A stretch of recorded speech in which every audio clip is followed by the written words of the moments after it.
In a recent government policy briefing session open to members of the public, President Yoon Suk-yeol shared an ambitious blueprint to create a mega semiconductor cluster worth some 622 trillion won in Korea by the year 2047. So how feasible is this blueprint? Why is Samsung chipping away at its memory chips? And what are the prospects for the global chip market this year? Hope your work week is off to a good start. You're watching Monday's edition of Issues and Insiders. I'm Min Sunhee. Today we explore comprehensive efforts by the private and public sectors here to promote Korea's chip industry in the global arena. For more on this, I have Professor Kim Junmo from Konkuk University here in the studio with me. Professor Kim, it's a pleasure to have you back. My pleasure. I also have Kwon Soa with us. Soa, welcome back. Good afternoon, Sunny. Right then, let's begin with details about Korea's ambitious plan, Soa, to build a chip-making cluster by the year 2047, worth some 622 trillion won. Right. The South Korean government unveiled a plan to build the world's biggest semiconductor cluster, which involves top chip makers in the country, Samsung Electronics and SK Hynix, and it involves an investment of 622 trillion won, or roughly 471 billion US dollars. According to the Ministry of Trade, Industry and Energy, the 2,102 square meters big cluster will be spanning across a number of cities in Gyeonggi-do province, including Pyeongtaek, Yongin, Hwaseong, Icheon, Anseong, Seongnam, and Suwon. Now, this is not a brand new announcement or project, which has been already announced last year by the private sector, but the government has added details to the blueprint in a bid to safeguard domestic supply and boost exports of semiconductors that are often referred to as the backbone of the country's economy. So, leading up to 2047, the construction of 13 new chip plants and 3 research labs is planned, in addition to the existing 19 production and 2 research facilities in the area. So that would add up to 37 fabs in total. By 2030, the chip-making cluster should be able to produce 7.7 million wafers a month, which would be the largest capacity in the world. The government says this mega project is expected to create at least 3 million new jobs over the next 2 decades and generate production worth some 650 trillion won. And the ultimate goal is to raise Korea's self-sufficiency in semiconductors from the current 30% to 50% level by 2030 and increase its market share in the global non-memory chip sector from 3% to 10%. Right. I see. And all that being said, Professor Kim, how feasible is this ambitious blueprint and what are your thoughts regarding its significance? Yes, after experiencing supply chain issues, major governments are targeting semiconductor industry. In the US case, CHIPS and Science Act of 2022 and Inflation Reduction Act of 2022 are examples, which has a great portion of budget to promote the semiconductor industry. Similar policies are found in Japan, Taiwan, Germany, and China as well. So in that sense, Korean policy is ambitious, but quite feasible in the sense that we have experience of nearly 4 decades of investment in semiconductor sector since 1970s. If we include simple packaging experience in the 60s, it's almost 5 decades. And the area where the investment is scheduled is half done in the sense that Samsung and Hynix are there, their supply chain firms are there. We have physical stock of investment there. We have human capital, we have universities, we have willingness of private sector and government that would make this policy feasible. Regarding the importance, semiconductors are everywhere and anywhere. It's for civilian use, military use, aerospace use. And in addition to that, with recent artificial intelligence applications, we find additional demand for that. But more important part of this policy is that this policy content is pursued in cluster policy perspective. Making a cluster is making an ecology of institutions and forms in the semiconductor sector and for the semiconductor sector. Right, I see. And this ambitious plan spanning more than 2 decades, well, could you tell us a bit more about Samsung's and SK Hynix's individual plans with regard to the chipmaking cluster, as well as plans by the government to assist this effort? Sure, Sunny. So first off, Korea's number one chipmaker, Samsung Electronics, has vowed to invest 500 trillion won into the semiconductor complex. That includes 360 trillion won for the construction of 6 new fabs at a national industrial complex in Namsa, Yongin. The company also plans to invest 120 trillion won to build 3 new fabs in Pyeongtaek, as well as 20 trillion won for an R&D facility in Gihun. Now, SK Hynix, which announced to spend 122 trillion won, plans to establish 4 fabs at another industrial complex in Wonsam, Yongin. Now, SK aims to have its Wonsam plant operational in 2027. Samsung's Namsa plant is expected to run starting in 2030. Emphasizing the competition of semiconductor powerhouses in seeking global dominance, the government promised full support to bolster the country's chip sector. And that support, also mentioned by President Yoon Suk-yeol at a town hall meeting last week in Suwon, where he stressed that every strategic resource available has to be poured in to make Korea become the first mover in what he called the scientific revolution led by the semiconductor sector. The Industry Ministry, as well as the Ministry of Science and ICT, will work with the private chip firms to supply sufficient electricity and water, as well as cultivate local talent and adjust visa regulations for foreign experts to work at the cluster. And the government also announced an extension of a tax exemption program for chip investments, which was actually due to expire this year. Right, I see. And generally speaking, Professor Kim, what are your prospects with regard to the global semiconductor industry this year? Okay, basically, semiconductor industry is a cycle industry, like other industries. That means there are up and downs, and that cycle is affected by economic factors and technology factors. For example, during COVID period, we have found that additional demand from online education and home office, which led to the explosion of demand for chips.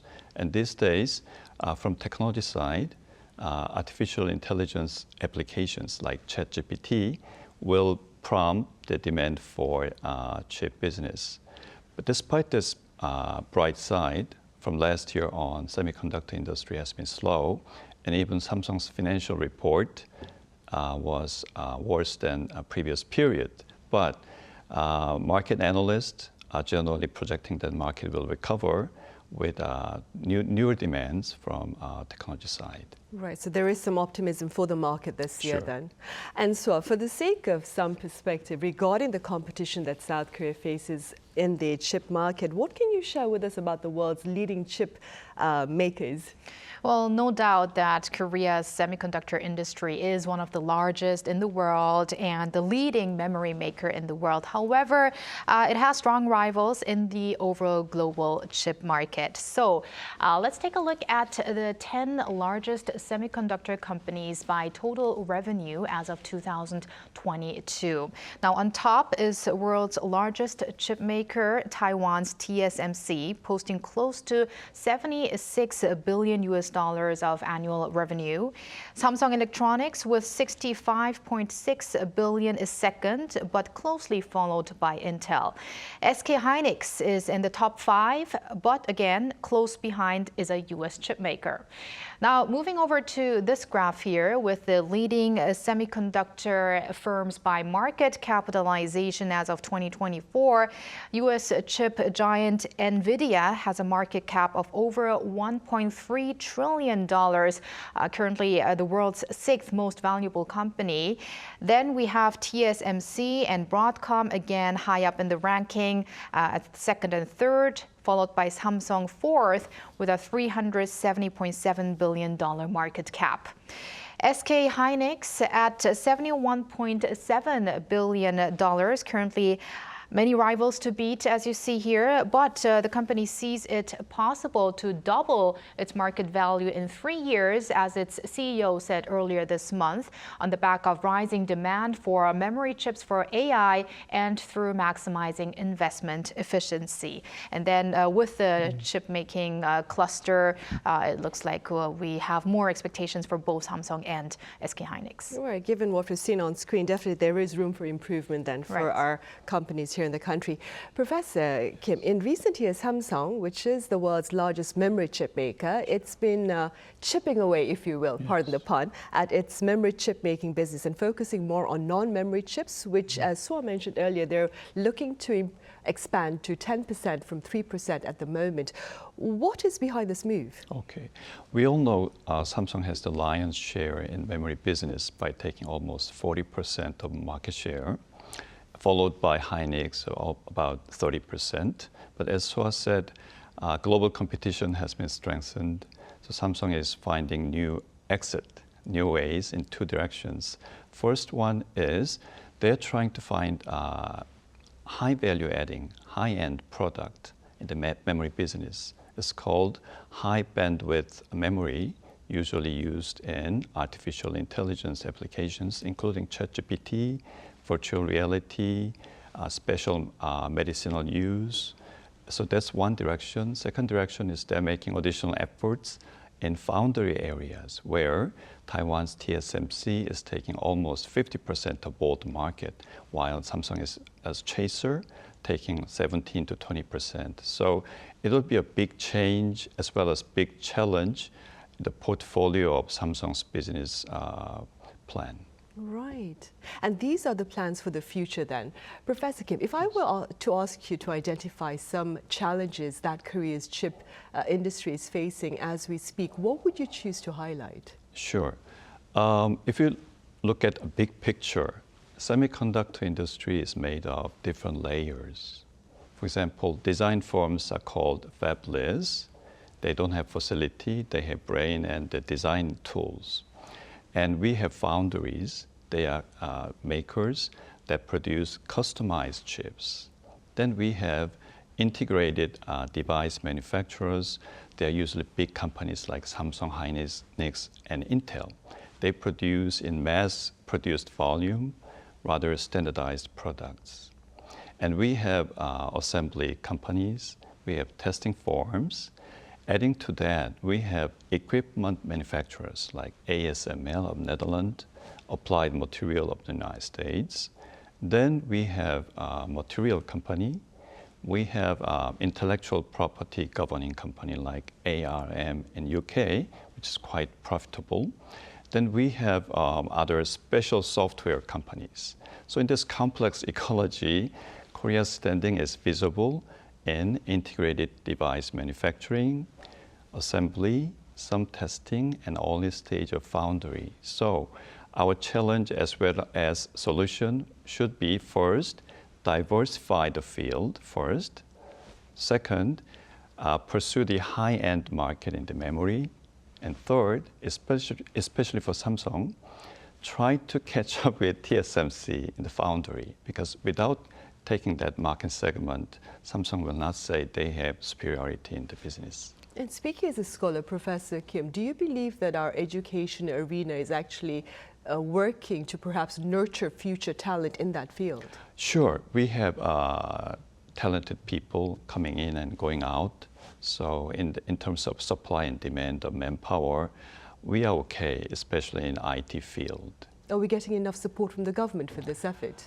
Sure, we are getting it. But the only problem is that government helping education, especially raising the talented people for the future, it's not easy to forecast the right size of the supply and demand. Right, of course. Yeah. Right. And so staying with potential solutions, what is the general advice for Korea with regard to some of its shortcomings? With the fourth industrial revolution expected to impact all kinds of industries, the semiconductor sector is not being an exception. So there have been calls for Korea to allocate more attention to technology in the non-memory sector, especially to compete against rivals like TSMC, like Professor Kim also mentioned before. The government has been addressing a greater need for a labor force that meet the demands of the industry, both in quantity and quality. That especially goes for design experts, which appear to be way smaller in number compared to rivals in the US, for instance. Vulnerabilities have also been mentioned in equipment and materials competition that are advised to be more localized. In fact, with around 20% of localized equipment and 50% localized materials, Korea remains highly dependent still on exports for certain parts needed to make final products. Right, I see.